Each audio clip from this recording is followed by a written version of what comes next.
Et on va tout de suite demander à Mark Woodbury-Smith de nous rejoindre.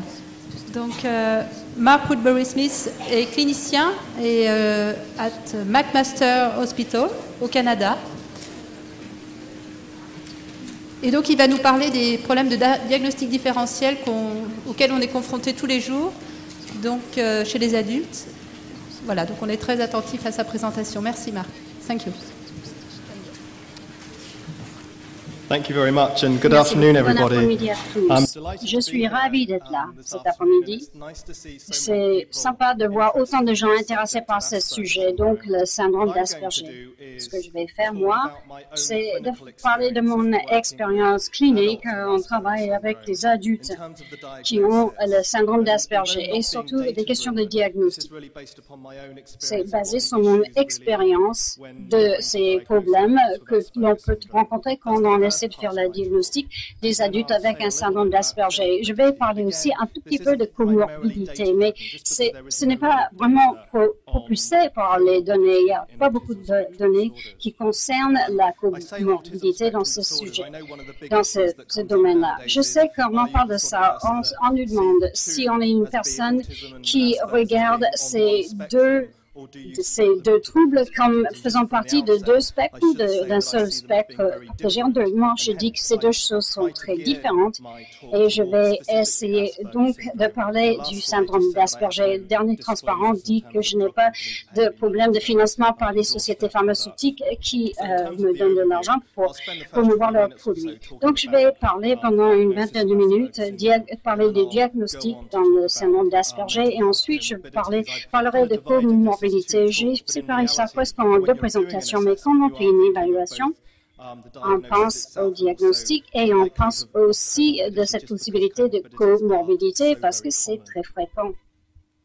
Je voulais commencer avec les critères de diagnostic. Je pense que vous les connaissez, vous, pour le syndrome d'Asperger. Mais pour donc dresser le décor, je me suis dit, voici le critère qui me frappe quand je diagnostique le syndrome d'Asperger. Les deux points, les deux domaines sont dans les systèmes ACD et DSM. Donc, c'est une question d'interaction sociale et des schémas de comportement stéréotypiques et répétitifs. Il y a deux autres points aussi. Il ne faut pas d'historique de retard de langage ou de développement cognitif. Et ensuite, pas de retard dans les compétences d'adaptation ni curiosité vis-à-vis de l'environnement. Ces troubles doivent avoir un impact considérable sur la possibilité de fonctionner. Quand on parle des adultes, je parle de fonctionner indépendamment. Et il y a d'autres critères aussi que l'on oublie souvent. Souvent, la personne ne rentre pas dans les critères d'un autre TUD ou d'autres problèmes. Si vous avez un individu qui a des critères d'Asperger et d'autres troubles, il faut donc les diagnostiquer comme ayant un Asperger. L'autre problème, c'est la schizophrénie. Si quelqu'un est à la fois TUD et schizophrène, on pourrait dire que les deux ne vont pas de pair. Les deux troubles n'existent pas en une seule personne. On sait tous que ces critères vont changer dans des changements dans le DSM à l'avenir et ICD aussi, et l'ACD aussi. Et je pense qu'on va arrêter de parler du syndrome d'Asperger à très long terme. Mais pour la pratique clinique, je pense que ce mot syndrome d'Asperger va continuer et les cliniciens comme moi-même vont continuer à utiliser ce terme Asperger syndrome, surtout pour ces individus qui semblent correspondre. Une chose, c'est diagnostic, mais l'autre chose, c'est d'interpréter ça en termes de ce à quoi ressemble la personne quotidiennement. Dans certains de ces points-là que j'ai marqués sur l'écran, ce sont des formes plus extrêmes de ce trouble. On a dit que il n'y a pas deux Asperger qui se ressemblent, c'est jamais la même chose. Voici quelques exemples de traits que l'on pourrait trouver dans un individu avec un syndrome d'Asperger. Vous pouvez peut-être trouver immédiatement quand une personne rentre dans une salle, vous voyez par exemple d'après ses vêtements ou sa façon de s'habiller, ou peut-être ces personnes ont un mauvaise toilette ou toilettage, ou c'est quelque chose que l'on remarque par rapport à l'hygiène. D'autres choses aussi que l'on pourrait voir quand on se présente et on attend qu'ils se présentent également en clinique, ou de regarder des aspects non-verbaux de l'introduction. Toutes ces choses manquent peut-être. L'approche elle-même peut être un petit peu maladroite, peut-être un petit peu étrange, peut-être il y a des questions de positionnement, peut-être la personne est trop proche ou trop loin quand cette personne parle au clinicien. Donc ça peut vous peut-être faire penser qu'il y a potentiel de diagnostic d'Asperger. Quand ces personnes commencent donc à parler, faire une conversation avec vous, parce que c'est entre guillemets, souvent c'est à sens unique, unidirectionnel, c'est souvent une conversation très formelle qui montre en fait que souvent ils ont préparé leur script pour parler avec d'autres.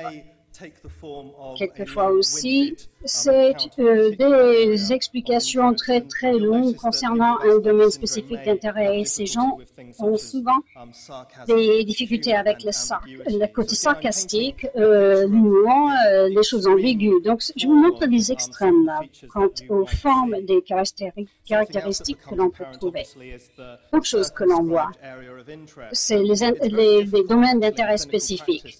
C'est difficile en pratique clinique de comprendre la différence entre un intérêt que tout le monde a pour telle ou telle chose et un domaine vraiment circonscrit. Et cet intérêt devrait être peut-être bizarre dans sa concentration, dans son point de focalisation. Donc, peut même créer une interférence avec le fonctionnement. Donc ça peut vous avertir aussi au fait que c'est peut-être un comportement pathologique ou un intérêt pathologique. Le démarrage aussi, c'est souvent après l'âge de 3 ans. Comme j'ai déjà dit, les critères de diagnostic tendraient à indiquer que ces premières années sont à peu près normales. Mais quand on regarde les antécédents, souvent on trouve que le parent s'en a été préoccupé par rapport à cet enfant avant l'âge de 3 ans. Bon, si on regardait le diagnostic chez les adultes, voici des points qu'il faut prendre en compte. D'abord, le syndrome d'Asperger en conceptualisant d'après le ICD ou d'après le DSM, c'est très très différent du syndrome décrit d'abord par Asperger. Et depuis quelques années, c'est tout un mélange de choses, c'est tout un spectre de troubles. C'est intéressant de lire l'article d'Asperger qui est traduit en anglais dans un livre qui s'appelle Autism and Asperger. Donc, publié en 91, je pense. Ça parle de 4 enfants qui avaient des difficultés sociales et des difficultés de langage. Il parle aussi d'autres choses d'un point de vue nosologique. Une des choses dont Asperger a parlé, c'est la communication, la difficulté de communication, parce que ce n'est pas listé de nos jours dans le DSM. Par rapport aux règles de hiérarchie dont j'ai parlé avant, souvent ces cas sont aspirés vers une catégorie d'autistes, en fait, si on reste trop près des critères diagnostiques, parce que beaucoup d'individus cliniquement on appellerait Asperger, mais ils ont aussi quelques traits qui sont afférents à un trouble autiste. Surtout quand ça concerne des troubles de la communication. Souvent, ils sont donc groupés dans cette catégorie de troubles autistes. Et moi, je fais très attention à ces règles d'hiérarchie. Je les évite parce que ça ne nous aide pas en clinique. L'autre règle d'exclusion dont j'ai déjà parlé, c'est la règle où on ne peut pas trouver de la schizophrénie ou un Asperger ou un autisme dans la même personne. Moi, je ne reste pas avec cette règle non plus. Je ne respecte pas cette règle, ça ne m'aide pas. Et ce n'est pas très logique non plus, parce que d'un côté, on parle d'un trouble neurodéveloppemental et d'un autre côté, on parle d'une maladie mentale. Et une personne avec un syndrome d'Asperger peut avoir de l'anxiété, la dépression ou des TOC, pourquoi pas, schizophrénie également. En ce qui concerne les adultes, c'est intéressant de voir qu'il y a une clinique de diagnostic pour les adultes ici parce qu'il n'y a pas assez de cliniques pour ces adultes. Et là, je travaille en ce moment à Ontario, Canada. Moi, j'ai établi une clinique de diagnostic pour les adultes. Je n'ai pas fait de la pub, mais rapidement après, on avait une liste d'attente d'1 an et je ne me suis pas rendu compte que c'était la seule clinique dans toute la province d'Ontario qui s'occupait de ces adultes. Donc, c'est difficile de trouver des cliniques comme ça ou des centres. Quand on établit une clinique comme ça, on a des difficultés à se fier à des informants, ce qui vous donne des informations sur le patient. Aussi, c'est difficile pour ces personnes de se rappeler des infos qui datent d'il y a 15 ou 20 ans. Donc, j'encourage les gens. J'encourage les gens à informer sur les patients et d'amener des infos qui peuvent aussi les aider à se souvenir. Il y a un autre problème, le diagnostic par Internet ou l'autodiagnostic. Le nombre d'adultes qui viennent à la clinique s'étant diagnostisés basés sur des choses qu'ils ont lues sur l'Internet constitue un gros problème parce qu'ils arrivent à la consultation pour que je leur confirme qu'ils ont ce syndrome d'Asperger et en fait, un grand nombre d'entre eux ne l'ont pas. Certains des autres problèmes concernent le processus du diagnostic lui-même. Donc, je vais brièvement parler de la DIR et de la DOS. Mais ces évaluations sont conçues fondamentalement pour l'utilisation, non pas chez les adultes, mais chez les enfants. Et la DIR, c'est très long et exige un historique détaillé qu'on doit obtenir sur la façon dont cette personne fonctionnait entre l'âge de 3 ou 4 ans et ce n'est pas toujours possible ou disponible dans une consultation diagnostique. Et la DRR, eh bien, ça demande 3 heures à terminer. La DOS, c'est beaucoup plus rapide, mais est dirigée vers des enfants parce qu'ils jouent. Mais je l'utilise parfois pour pouvoir compléter mon évaluation clinique. Finalement, ceci n'a pas été considéré en détail, mais les recommandations diagnostiques que nous utilisons à l'heure actuelle sont conçues pour être utilisées chez les enfants. Ils se concentrent sur le comportement infantile et non pas sur le comportement des adultes. Donc, il y a un manque d'applicabilité aux critères diagnostiques qu'on utilise. C'est un gros problème que l'on rencontre lorsqu'il s'agit de diagnostiquer des adultes. Donc, j'ai mentionné certains de ces problèmes déjà lorsque j'ai mentionné, disons, comment surmonter ces problèmes. Et j'ai parlé de ces problèmes eux-mêmes. Mais avoir un informateur est très important. J'ai commencé ma consultation en ne demandant pas des informateurs, mais j'ai changé ma pratique en me rendant compte que c'est une chose impossible à réaliser et des pratiques semblables sont mises en œuvre dans d'autres cliniques que je connais, d'autres consultations. Eh bien, je complète l'évaluation avec un instrument de dépistage dans la mesure du possible. Parfois, c'est difficile à interpréter. Les meilleurs pour les adultes avec Asperger, ou le seul d'ailleurs pour les adultes Asperger, c'est le quotient de l'autisme dont on a parlé. Également, on peut compléter l'évaluation, on peut utiliser donc du dépistage, mais avec un instrument diagnostique tel que la DIR et la DOS ou le AAA, qui également a été mis au point à Cambridge.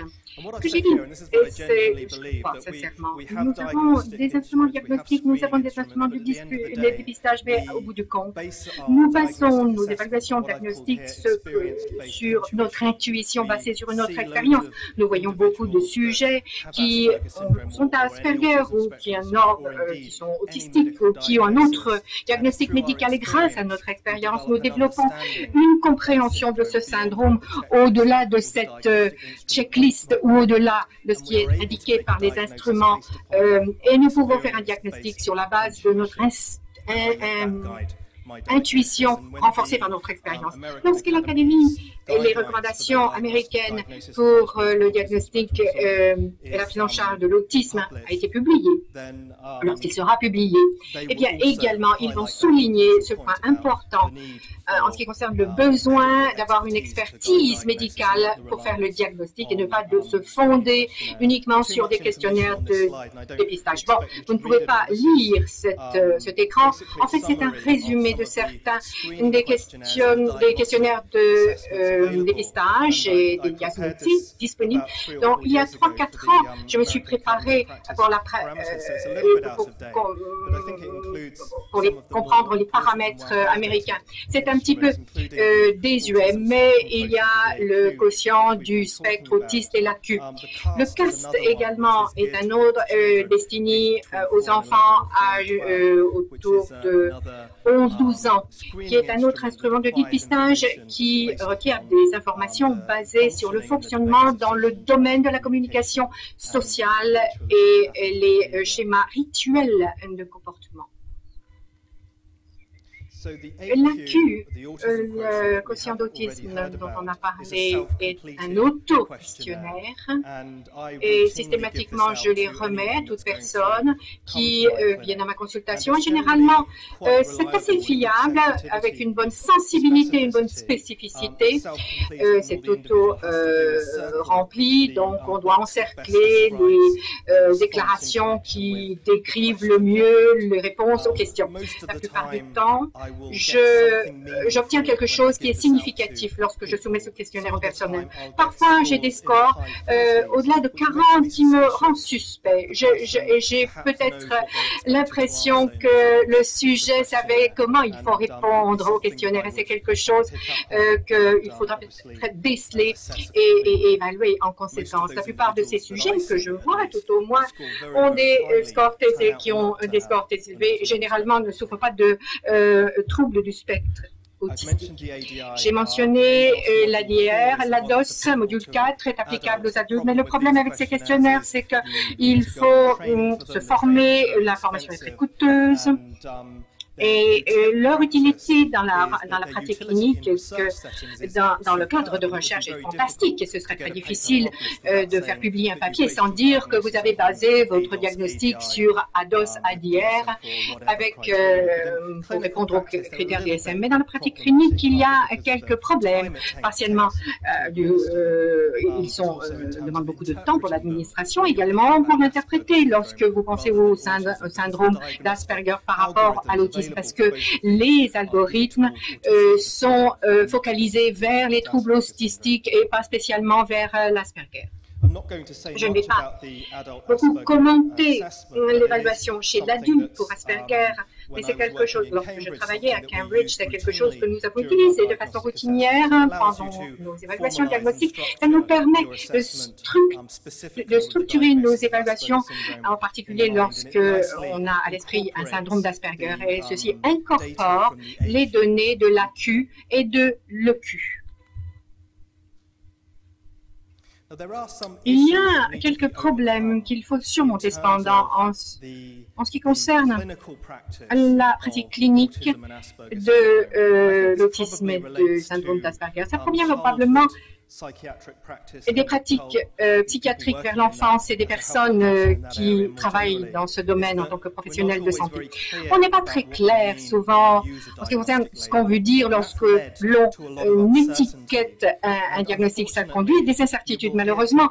Vous entendrez des gens qui disent que le syndrome d'Asperger, eh bien, ces gens-là sont une forme légère d'autisme, sont bizarres, sont isolés. Et souvent, ces personnes que je vois, ces Asperger, ont des QI de 130, mais ils ont du mal à trouver un emploi et à maintenir un emploi du fait de leur handicap. Je n'ai pas l'Asperger et je me demande comment on pourrait dire que c'est une forme légère d'autisme. Bien entendu, avec l'ICD et le DSM, ces critères qui vont vers l'admission du syndrome d'Asperger, à partir de leurs critères diagnostiques, me fait penser qu'ils écoutent ces idées. C'est pas et qu'il faut comprendre que ce n'est pas une forme légère d'autisme. Donc, il faut être très clair sur ce dont nous parlons et utiliser des étiquettes qui conviennent. Un autre problème, c'est que vous allez rencontrer d'autres étiquettes. Dans ma clinique, je vois des gens qui ont été diagnostiqués par des handicaps d'apprentissage non verbal ou des problèmes problèmes somatiques. Ça, ce sont des étiquetages très utiles qui décrivent assez bien des schémas de vulnérabilité psychologique, mais en termes cliniques, les diagnostics ne vont pas vous donner un service. Donc, je vois des gens diagnostiqués avec le NLD et qui correspondent aux critères du syndrome d'Asperger. N'hésite pas de leur donner le diagnostic d'Asperger parce que je sais qu'ils obtiendront des services alors que le diagnostic NLD ne les mènera à rien, probablement. Donc, je ne dis pas que je critique ces étiquettes, je suggère simplement qu'ils n'ont pas des implications positives vis-à-vis de l'accès aux services de prise en charge. Un autre problème concerne le diagnostic différentiel. Et une question que me pose souvent, c'est comment est-ce qu'on différencie entre Asperger et la personnalité schizoïde ou Asperger et la personnalité schizotypique. Et ça, c'est une question très difficile. Et je vais développer cela un petit peu. Et en ce qui concerne la différenciation entre Asperger et le trouble d'anxiété sociale, ce n'est pas très difficile de faire cette différenciation. Ce trouble social d'anxiété ne va pas être présent typiquement pendant les années avant l'adolescence. Ils vont se développer après, mais pour l'Asperger, vous avez des handicaps pendant ces premières années. Et l'anxiété sociale est caractérisée par des symptômes d'anxiété dans des contextes d'événements sociaux ou d'occasions sociales particulières. Anxiété en ce qui concerne la prise de parole en public. Les TOC sont un petit peu plus difficiles, mais en fait, c'est un trouble bien circonscrit avec un début, une fin. C'est une maladie, donc il y a un commencement, une fin. C'est pas une affection tout au long de la vie. Et souvent, j'utilise l'idée de la dystonicité et la syntonicité des égos pour différencier entre l'Asperger et le ritalmisme par rapport aux TOC, qui sont caractéristiques. En fait, ce sont des dystonies de l'ego. Alors, Asperger peut être une manifestation d'une syntonie de l'ego. Et j'ai mis normal entre guillemets parce que, comment peut-on juger de la normalité, mais bien des gens que je vois dans ma consultation, simplement sont des variations de la normalité. Et ils ne correspondent pas à un critère d'objectif, donc il est difficile d'expliquer à ces personnes